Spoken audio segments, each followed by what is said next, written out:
বিরুদ্ধে তার শাস্তিমূলক ব্যবস্থা না নেওয়া হয়, আমরা ছাত্র সমাজ 24 ঘন্টার মধ্যে এর উপযুক্ত পদক্ষেপ না নেন, আমরা পাঁচটা সরকারি কলেজ ছাত্র দল আমরা এই সদস্যকে ছেড়ে দেবো না, এই বলে আমি আমার সংক্ষিপ্ত বক্তব্য শেষ করছি। সবারই কাছের এবং প্রিয় স্যার, আমরা অনেকদিন ধরে আমি খুব সংক্ষিপ্ত হয়ে বলতে চাই, ওইগুলো ওখানে তারা কি করে? একজন ডাক্তার হয়েছে, ইঞ্জিনিয়ার হয়েছে, সেই শিক্ষকের উপর যে নির্যাতন হয়েছে এবং 48 ঘন্টার মধ্যে যদি অপরাধী সরকারের কালো হাত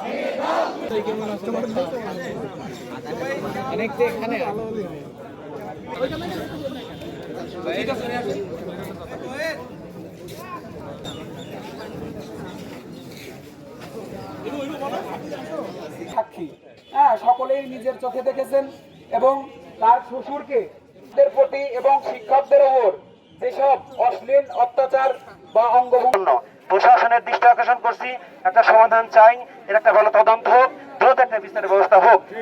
আমরা প্রতিবাদ করে যাব এবং প্রশাসনের দৃষ্টি আকর্ষণ করব যাতে এর পুনরাবৃত্তি না হয়।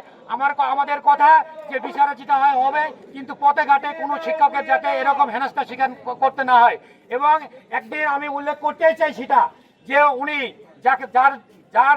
যার আচরণের প্রতিবাদে আমরা দাঁড়িয়েছি, উনি আমাকেও একদিন বাজারে মানে ইনসাল্ট করার চেষ্টা করেছেন, কিন্তু আমি ওই রকম জমে যাইনি।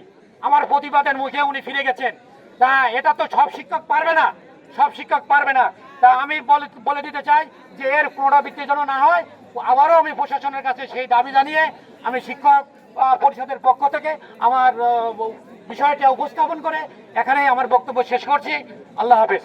যত বড়ই হোক না কেন প্রশাসনের কাছে নগণ্য, প্রশাসনের দৃষ্টি আকর্ষণ করছি, একটা সমাধান চাই, এর একটা ভালো তদন্ত হোক, দ্রুত একটা বিচারের ব্যবস্থা হোক।